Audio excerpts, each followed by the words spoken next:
যে যেখান থেকে দেখতেছেন সবাইকে আরেকবার নমস্কার জানাচ্ছি। ভিডিও থাম্বনেল দেখে বুঝতে পারছেন আমি কোন বিষয় নিয়ে কথা বলবো। কল্পনা চাকমার 28 বছর পার হয়ে গেল, এখন পর্যন্ত কল্পনা চাকমার অপহরণের সুস্থ বিচার হয়নি। তো অথচ এই কল্পনা চাকমার অপহরণের প্রধান যে আসামি, তিনি এখনো প্রকাশ্যে জনসম্মুখে ঘুরে বেড়াচ্ছেন এবং আমরা সবাই তার নাম জানি। তো আজকের এই ভিডিওতে আমি আপনাদের সামনে তুলে ধরবো তার সমস্ত কার্যক্রম এবং তিনি কোথায় আছেন, কি করতেছেন, প্রত্যেকটা ডিটেলস আমি আপনাদের সামনে শেয়ার করব। তো তার আগে আমরা বিভিন্ন সোর্স থেকে দেখে আসবো কল্পনা চাকমা অপহরণকারীর নাম এবং তিনি কোন পদে ছিলেন এবং তিনি কোথায় কাজ করেছিলেন।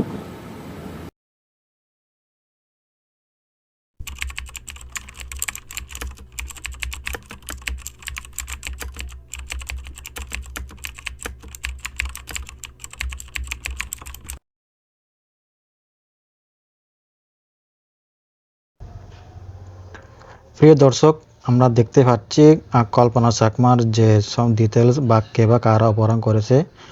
কল্পনা চাকমার সম্পূর্ণ ডিটেলস উইকিপিডিয়া দেওয়া আছে। তো এখানে আপনারা স্পষ্ট দেখতে পাচ্ছেন কল্পনা চাকমার সম্পূর্ণ জীবন কাহিনী এবং তার কি হয়েছিল, তার আলের লাইফ সব কিছু দেওয়া আছে। তো দেখুন এখানে কি লেখা আছে। বাংলাদেশ সেনাবাহিনীর সদস্য লেফটেন্যান্ট ফেরদৌস এবং তার দুই সহযোগী নুরুল হক এবং সালেওয়া আহমেদ কল্পনা চাকমাকে অপহরণ করে। কল্পনা চাকমার মা জননী 60 বছর বয়সে বাঁধনী চাকমা তিনি গণমাধ্যমকে এক সাক্ষাৎকারে বলেন যে, আমরা যখন ঘুমিয়েছিলাম তখন বাইরে থেকে কেউ দেখে জানতে চাইল যে ঘরের ভিতরে কারা আছে। তখন তারা বাইরে থেকে দরজার ল্যাচ টেনে ঘরে প্রবেশ করে। তারা আমাদের মুখে শক্তিশালী টর্চ লাইট রেখে আমার ছোট ছেলে ক্ষুদিরামকে নিয়ে যায় এবং লেফটেন্যান্ট ফেরদৌস তার সাথে কথা বলতে চেয়েছিল। কয়েক মিনিট পরে তারা আমার বড় ছেলে কালীচরণ এবং আমার মেয়ে কল্পনা চাকমাকে কালীচরণের স্ত্রীকে রেখে চলে যায়। যে চিহ্নিত সামরিক বাহিনীর সদস্য লেফটেন্যান্ট ফেরদৌস অপহরণ করেছিলেন, আমরা জানি তার মালিকানাধীন একটি ফার্ম আছে, কেকে অ্যাগ্রো। আমরা শুনেছি তিনি সিকিউরিটি ফার্ম চালান, কিন্তু তাকে কখনো কোনো পর্যায়ে জিজ্ঞাসাবাদের মুখোমুখি করা হয় নাই। সেই কল্পনা চাকমার অপহরণের মূল হোতা, যার আরেকটি ফার্ম আছে, সেটা হচ্ছে খান এগ্রো, অর্থাৎ লেফটেন্যান্ট ফেরদৌস কায়সার খানের ফার্ম। তো আমরা যদি দেখি ফটোসে গিয়ে আমরা ক্লিক করলে দেখতে পাবো ওনার ছবিগুলো আমরা দেখতে পাবো।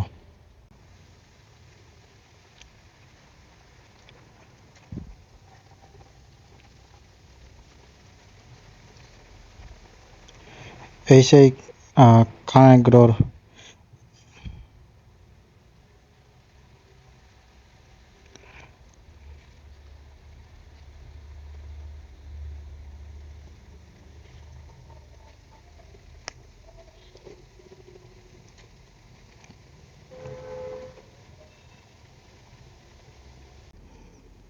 এই সেই মেজর ফেরদৌস কায়সার খানের এগ্রো ফার্ম রয়েছে, দেখতে পাচ্ছেন কে এগ্রো। তো এটি বর্তমান হচ্ছে সিলেট হবিগঞ্জে অবস্থিত। এই হচ্ছে তার পুকুর।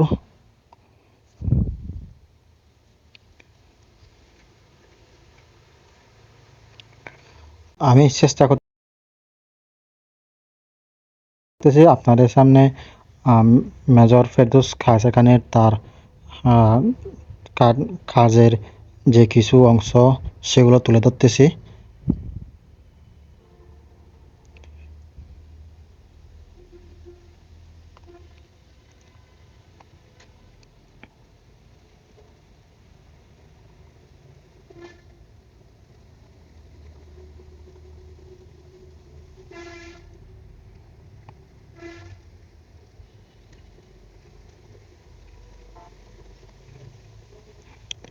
এই যে সেই হচ্ছে ফেরদৌস কায়সার খান।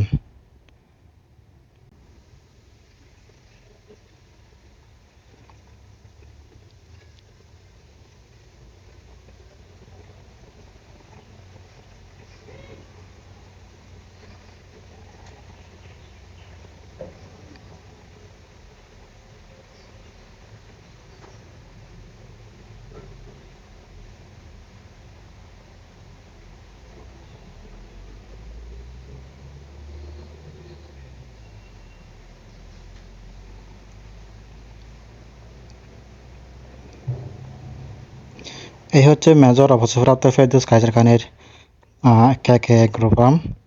এখানে স্পষ্ট লেখা আছে, অর্থাৎ শিকনাগুল মোজা হচ্ছে আপনার সিলেট। আহ,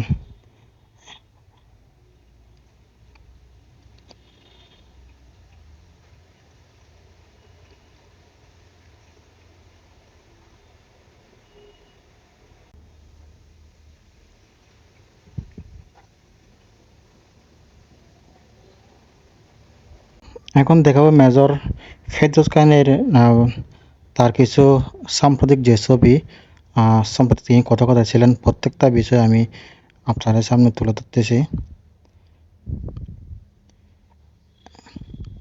এই যে দেখেন, এখানে স্পষ্ট লেখা আছে, রিভিউতে দেখেন, অর্থাৎ কাপ্তাই নতুন বাজারে মেজর ফেরদৌস খান তিনি গিয়েছিলেন কয়েক মাস আগে। ছবিগুলো দেখেন, এগুলো কয়েক মাস আগের ছবি। এখন প্রশ্ন হচ্ছে, যে খুনি 28 বছর আগে কল্পনা চাকমাকে অপহরণ করেছিল, এই খুনি কীভাবে প্রকাশ্যে স্বাধীনভাবে আমাদের পার্বত্য এলাকায় অবাধভাবে চলাফেরা করে? দেখতে পাচ্ছেন, এই সেই হচ্ছে ফেরদৌস খান। এই ছবিটি হচ্ছে কাপ্তাইয়ের একটি রেস্টুরেন্টের ছবি।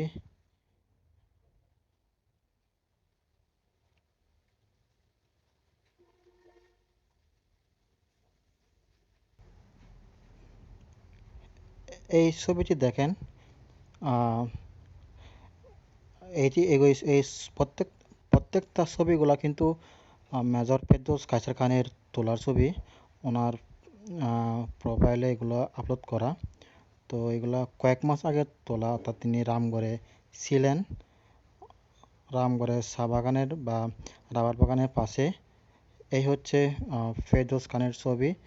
এই হচ্ছে পেছনে তার ছবি, দেখতে পাচ্ছেন যে একটা লোক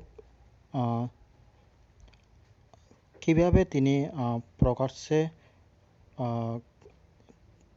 পার্বত্য এলাকায় অবাধভাবে চলাফেরা করতে পারে, যাকে নিয়ে এত পাহাড়ে সমালোচনা। ইনি হচ্ছে সেই মূল হোতা।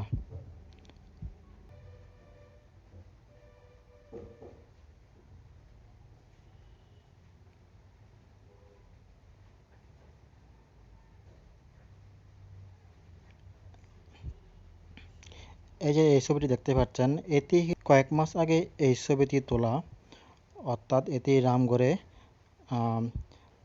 তো এই খুনি সন্ত্রাসী অবসরপ্রাপ্ত লেফটেন্যান্ট ফেরদৌস কায়সার খান তিনি প্রকাশ্যে পার্বত্য এলাকাতে চলাফেরা করেন।